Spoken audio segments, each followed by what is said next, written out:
Olá, meus queridos amigos, minhas queridas amigas, que Jesus nos guarde e nos mantenha em sua paz.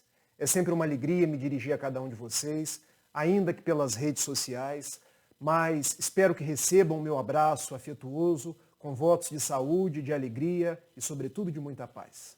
Hoje eu recebi um presente que foi falar sobre um tema: amar-se e vincular-se à vida. E quero iniciar as nossas reflexões buscando em Jesus, no Evangelho de Mateus, capítulo 22, versículos de 34 ao 40.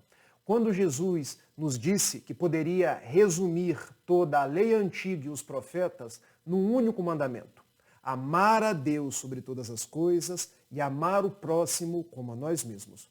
E quando nos debruçamos, quando refletimos este mandamento, essa proposta de Jesus, muitas vezes enxergamos a nossa necessidade de amar a Deus como Pai Criador, como um Deus de providência, e amar o nosso próximo como um exercício da fraternidade, da caridade e do amor.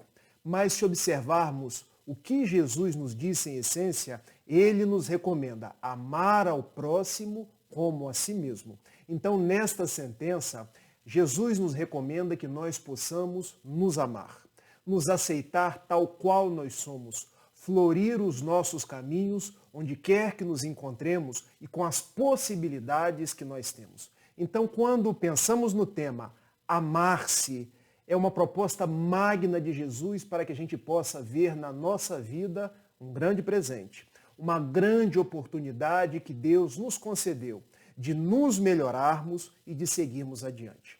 É bem verdade que temos a melhor família, que estamos no nosso melhor momento, na nossa melhor oportunidade, que temos o corpo físico apropriado às necessidades do nosso espírito e que vivemos na melhor época para o nosso aprendizado. Então, quando olharmos para nós mesmos, ainda que carregando muitas dificuldades, muitas dores, ainda que não nos achando a melhor das criaturas, devemos nos aceitar.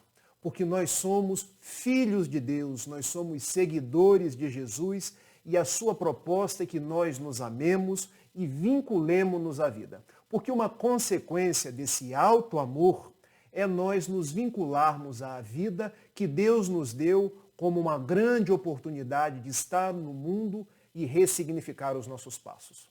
Nossas palavras, então, vão girar em torno de 5 possibilidades para que nós possamos, em nos amando, vincularmos-nos à vida. E essas propostas nos foram trazidas por Joana de Ângeles, a mentora espiritual de Divaldo Pereira Franco, que escreveu 16 obras belíssimas, conhecidas como a obra da sua série psicológica, e que nos recomenda, numa primeira proposta, visando a vinculação à vida, que nós vejamos beleza na vida. Vamos anotando aí. Primeira consideração: a vida é bela, porque nós precisamos a todos os instantes ver beleza onde nós nos encontramos, ver beleza nas coisas que nos acontecem, ver beleza nas pessoas que estão ao nosso redor. Mas quando costumamos nos analisar nos dias da atualidade, muitas vezes nos damos conta que nós reclamamos muito, que nós olhamos para o mundo vendo tão somente os aspectos negativos. Quando nós nos relacionamos com as pessoas, muitas vezes nós vemos só os defeitos, quando cada um de nós possui inúmeras qualidades. Então, quando nos propõe a benfeitora Joana de Ângeles que nós possamos asseverar que a vida é bela, é um convite para que nós possamos mudar as lentes, mudar o nosso óculos com o qual nós enxergamos a vida. Porque veja, quando Jesus estabelece no Sermão da Montanha, que talvez seja a mais bela poesia que o Mestre nos deixou, que os nossos olhos são os espelhos, são as janelas da nossa alma, que quando os nossos olhos forem bons, todo o nosso corpo terá luz. O que o Mestre quis nos dizer?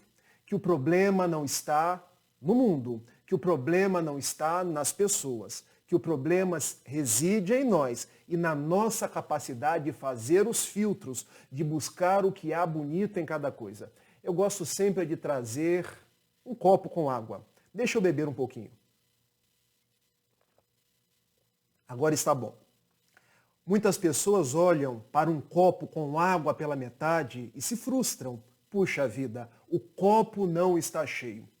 Outras pessoas, olhando para o mesmo copo, na mesma condição, veem um copo que não está vazio. É um copo que tem uma certa quantidade de água e que pode me dessedentar. Percebam então que o problema não está nem no copo, nem na água.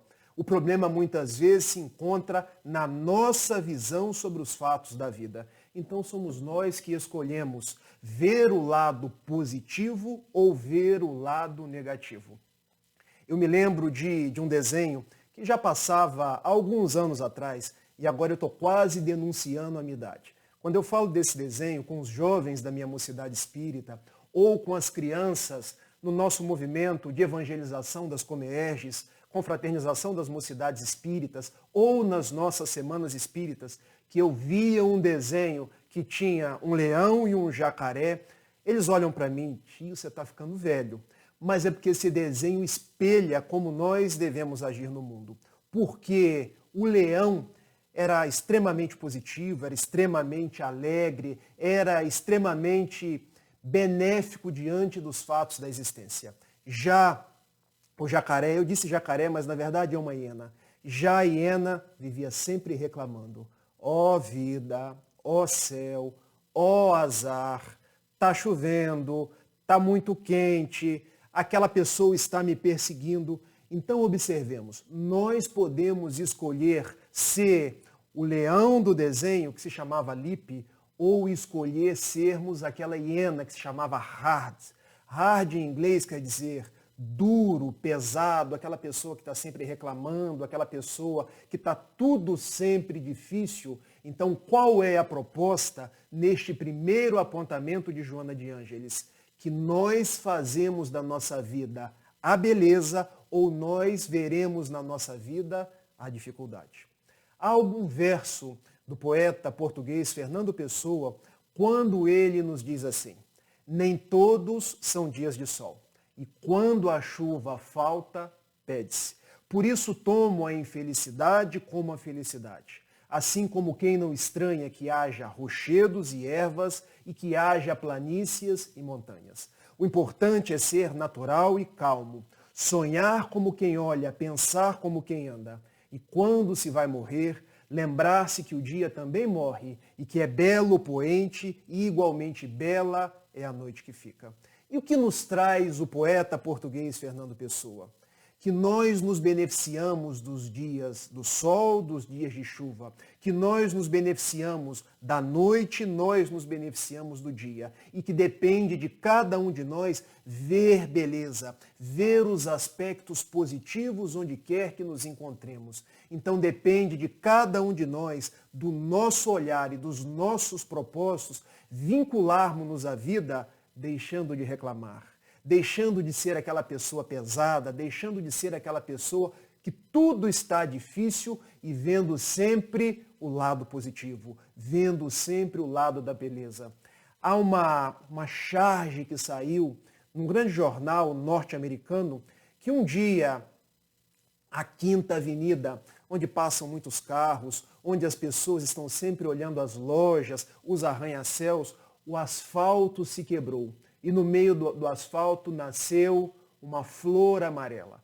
Poucas foram as pessoas que se detiveram na flor amarela, porque muitos corriam, muitos vinham às lojas, muitos estavam no estresse do dia a dia, mas a flor estava ali. Como um milagre da natureza nos dizer que vencendo a dureza do asfalto, que vencendo todas as dificuldades, ela nasceu. Então, que sejamos nós aqueles que possamos ver as flores, ver a beleza da natureza, ver a beleza das pessoas e estar no mundo vinculando-nos à magnanimidade da vida, que é um presente que Deus nos deu. Então, se a primeira proposta é a vida é bela, a segunda proposta para nos vincularmos à vida, eu nasci para amar. E olha que proposta magnífica que a benfeitora Joana de Ângeles traz para a gente. Porque nós ainda somos categorizados por dois vícios. Esses vícios estão constantes na questão 785 do Livro dos Espíritos. o egoísmo e o orgulho. O egoísmo de desejar tudo para nós. O orgulho de achar que nós somos maiores e melhores que as outras pessoas. Só as nossas coisas que importam. Ou seja, enquanto nós somos orgulhosos e egoístas, nós estamos abdicando da nossa função no mundo, que é amar, que é estabelecer curvas de ternura para com as outras pessoas, que é servir sem perguntar até quando, porque nós estamos no mundo por um compromisso de amor, por um compromisso de nos tornarmos pessoas melhores, mais vivas e operosas no trabalho no bem. Mas muitas vezes nós queremos ser amados. Queremos receber aplausos, queremos receber curtidas nas redes sociais, queremos que as pessoas nos notem, ainda achando que tudo e todos giram ao redor do nosso umbigo. Eu me lembro de quando era bem novo e ainda morava na cidade de Itapiruna, uma cidade bem quente, no norte do nosso estado do Rio de Janeiro, e minha mãe dizia assim: o segredo, meu filho, para você vencer no mundo, e vencer no mundo não era ganhar dinheiro, mas tornar-me uma pessoa melhor. Dizia minha mãe, é você sair da redoma do seu umbigo. E eu, opa, o que significa a redoma do meu umbigo? Olhar o outro. Olhar que do meu lado existem outras pessoas, olhar que há um mundo lá fora que não gira ao redor das minhas necessidades, mas que espera de mim e das minhas possibilidades para que ele se faça melhor, mais pacífico e mais estruturado para as pessoas. Quando nós queremos ser amados, ser notados, nós ainda nos categorizamos pela fase de infância psicológica. Mas a nossa proposta atual é crescer, é amadurecer e perguntar a Jesus, tal qual Saulo, que se fez Paulo no caminho de Damasco. E é curioso, porque o nome Saulo quer dizer orgulhoso e o nome Paulo quer dizer pequeno. E a pergunta foi, que queres que eu faça? Que nós possamos perguntar a Jesus todos os dias, que queres que eu faça? Onde queres que eu ame mais? Onde queres que eu esteja, Senhor, levando a tua mensagem? Porque se num primeiro momento, para eu me vincular à vida, eu devo ver beleza na vida, nas pessoas, nas coisas, num segundo momento, eu tenho que amar. Eu tenho que abdicar do meu interesse pessoal para estabelecer o interesse da coletividade. Ver as outras pessoas, até mesmo num propósito de que quanto mais eu abdico de mim mesmo, mais eu me faço feliz. Não por outra razão, um filósofo e escritor alemão chamado Gottfried Leibniz, ele dizia que a verdadeira felicidade é quando vemos na felicidade do outro a nossa alegria, a nossa felicidade. E muitas pessoas que às vezes estão reclamando, estão dentro de casa, nesse período da pandemia ou nesse período do recolhimento, talvez não tenham visto que há outras pessoas com muito maiores dificuldades, com muito mais dores do que a nossa. E quando nós passamos a olhar por fora, projetando esse amor que Jesus nos legou, lá em João, capítulo 15, versículo 12, o meu mandamento é este, que vocês vos amem como eu vos tenho amado, com certeza nós nos tornaremos mais felizes, mais pacíficos e mais harmonizados no nosso ambiente e nesse microcosmo, macrocosmo espiritual que nós vivemos. Terceira proposta da benfeitora Joana de Ângeles para que nós possamos nos vincular à vida. Eu nasci para servir. Eu nasci para estar de postos no trabalho, nas possibilidades que a vida me oferece para que eu possa ser útil, para que eu possa estar produzindo. E eu gosto sempre de falar através das metáforas, porque as metáforas nos trazem símbolos e com os símbolos nós aprendemos, nós registramos e nós guardamos aquilo que às vezes com muitos conceitos nós não conseguimos passar. Observem a água parada. Ela gera doenças, ela gera leptospirose, ela se contamina e passa a contaminação às pessoas. Mas a mesma água, quando está em movimento, ela gira moinhos e faz energia. Ela jorra as águas de um rio levando para o mar, propiciando a navegação, propiciando a vida que os pescadores pegam através dos peixes e tanta coisa boa. Nós podemos escolher então ficar parado, ficar adormecido nas nossas possibilidades, ou estar em movimento, ou estar em serviço, ou estar conforme Jesus nos recomendou, quando ele, o mestre por excelência, foi lavar os pés dos seus discípulos. E lavando os pés de Simão Pedro, conforme nos narra o Evangelho de João, ele se abaixou. E Simão Pedro lhe perguntou: Mestre, tu vais lavar os meus pés? Ao que Jesus lhe respondeu: sim, eu vou lavar os teus pés, senão tu não terás parte comigo. E a forma como foi a reação de Simão Pedro chega a ser engraçada. Porque Simão Pedro era um homem espirituoso, um homem às vezes turrão, mas um homem do mundo. Senhor, se para ter parte contigo você terá que lavar os meus pés, então lave o meu corpo inteiro. E Jesus: Simão, Simão, tu me chamastes mestre. Eu vou lavar os teus pés para que vocês aprendam a servir, a lavar outros pés na mensagem da simbologia. Porque mestre eu sou e eu vim ao mundo para servir, não para ser servido. Olha a proposta de Jesus de nos vincular à vida. Estar em constante serviço no bem. Eu aprendi também com minha mãe, com meus avós lá na cidade de Itapiruna, que cabeça vazia, cabeça parada, cabeça que não está no trabalho do bem, oficina do diabo. Vamos trazer essa consideração numa roupagem espírita. Cabeça vazia, oficina da obsessão.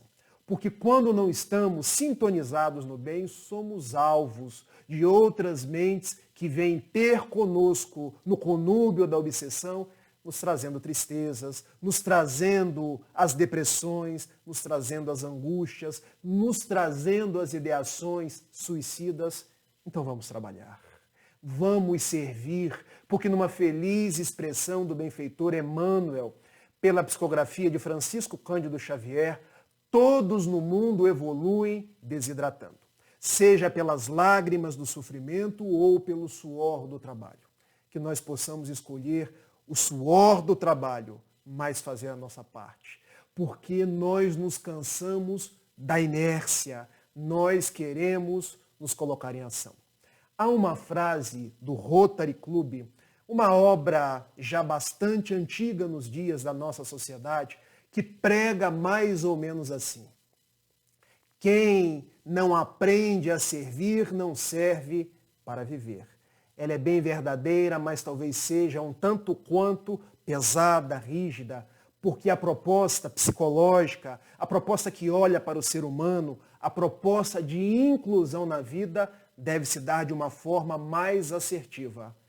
Quem não aprendeu a servir ainda não compreendeu o sentido da vida. Assim fica melhor, porque nós estamos no mundo para ser úteis. Lembrando de todos aqueles que vieram antes de nós. Lembrando dos apóstolos de Jesus. Lembrando, por exemplo, de Irmã Dulce na Bahia, de Albert Schweitzer.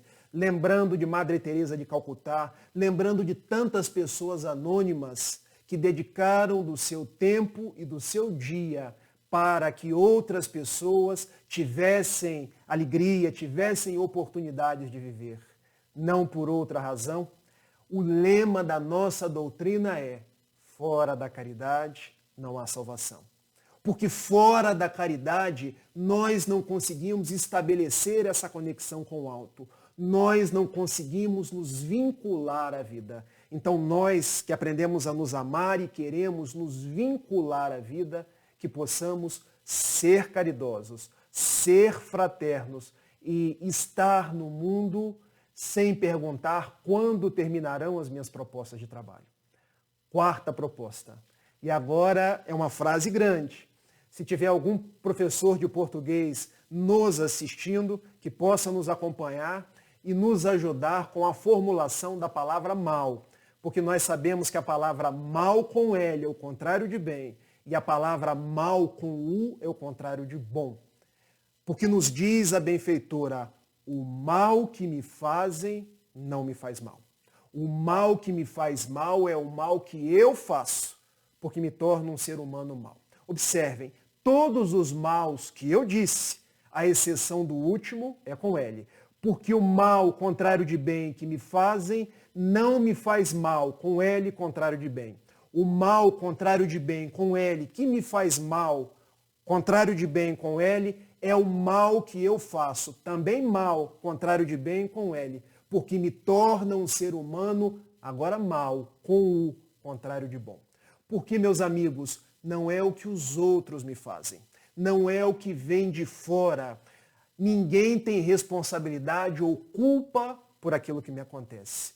Eu sou o responsável pela minha vida. São os meus gestos, são os meus atos que dirão se a minha vida será produtiva ou improdutiva. Então, o que me torna mal com U, contrário de bom, não é o mal que vem da minha família, da minha sociedade, dos políticos, mas o mal que está dentro de mim. E eu vejo que muitas vezes nós não conseguimos compreender o Evangelho de Jesus, porque ele já dizia que não é o que entra pela boca, mas o que sai da boca, porque saindo da boca estava no coração. Vamos para os exemplos? Porque muitas vezes nós vemos pessoas jogando a culpa daquilo que lhes acontece nos seus pais.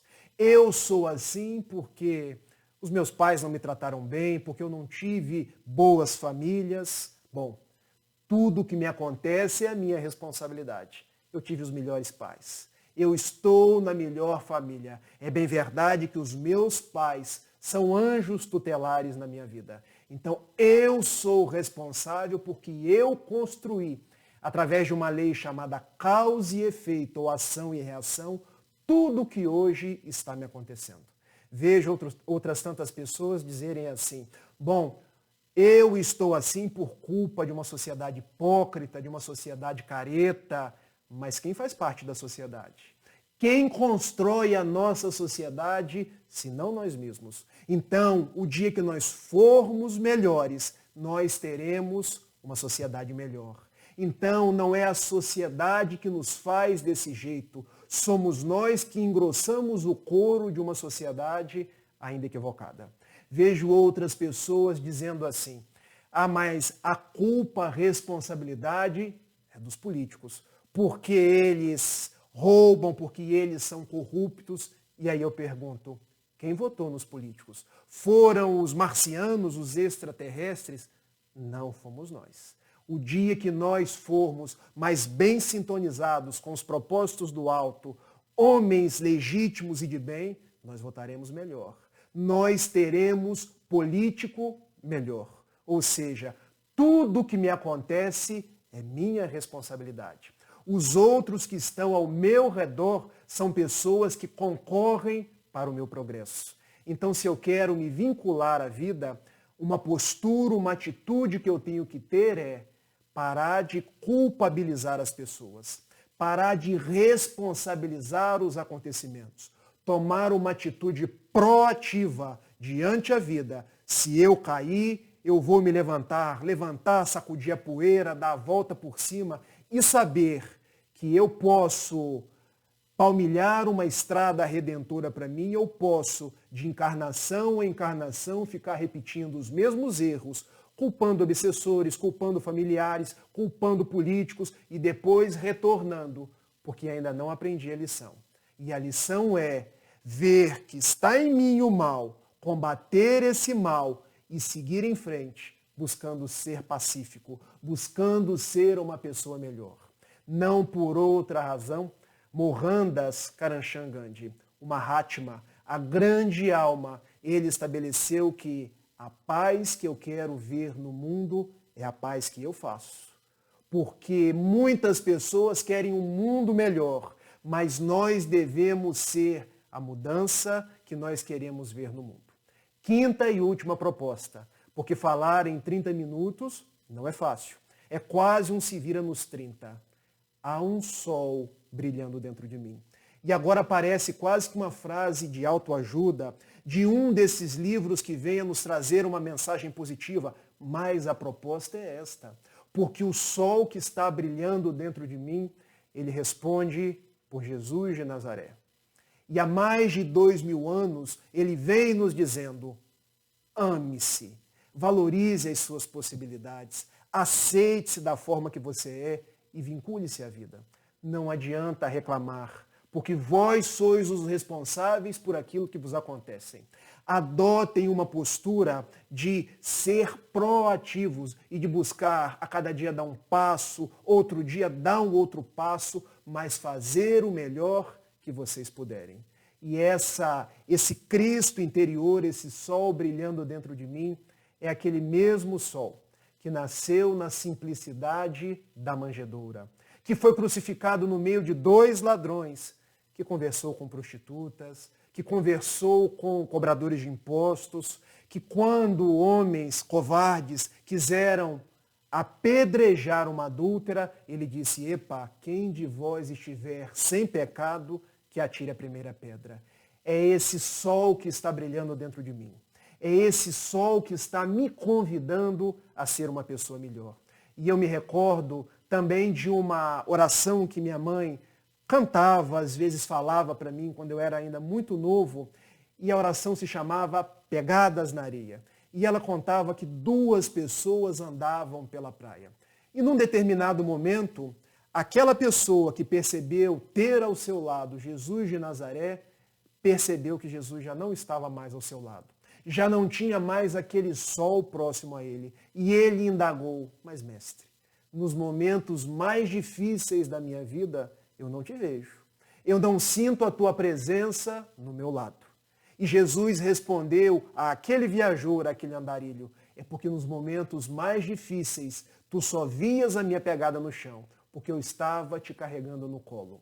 Esse sol que brilha dentro de nós chama-se Jesus. E espera que nós nos vinculemos à vida seguindo o teu evangelho e sabendo que ele está do nosso lado. Sabendo que ele nos prometeu estar ao nosso lado em todas as dificuldades. Foi ele mesmo que anunciou lá no Evangelho de Mateus, capítulo 11, versículos de 28 a 30. Vinde a mim, vós que aprendestes a se amar, assim vincular a vida, mas que ainda trazes o travo das dificuldades, porque eu te aliviarei. Tomai sobre vós o meu jugo e aprendei comigo que sou manso e humilde de coração, porque o meu jugo é suave e o meu fardo é leve. Jesus, que nos carrega no colo, não nos prometeu tirar os problemas, mas nos prometeu aliviar, porque se nós precisamos nos vincular à vida, esses problemas nos tornam mais fortes, nos tornam pessoas melhores, fazem aquela ponte do aprendizado necessário de que eu careço. Caminhando para os nossos minutos finais, a proposta que eu vim trazer para vocês é: amem-se, meus amigos. Vejam em suas vidas as mais dúlcidas possibilidades que Deus lhes deu. Percebam que nós temos um presente, que é o dia de hoje, que é o dia presente para nos vincular a Jesus, nos vincular à vida e fazer o nosso melhor. Talvez ainda seja difícil pelo peso das dificuldades. Talvez eu ainda não tenha o corpo, a aparência que eu gostaria. Talvez eu ainda não tenha a vida que fosse a mais formosa segundo as minhas possibilidades. Mas eu estou no meu melhor momento, na minha melhor oportunidade, com o meu anjo de guarda que não sai do meu lado nem um momento, e com Jesus secundando os meus esforços e nos pedindo que nós caminhemos, meditemos nessas 5 propostas, que se vocês anotaram, agora eu estou tomando ponto. A vida é bela, a beleza em todos os lugares. A beleza salvará o mundo, conforme as anotações do escritor russo Fyodor Dostoiévski.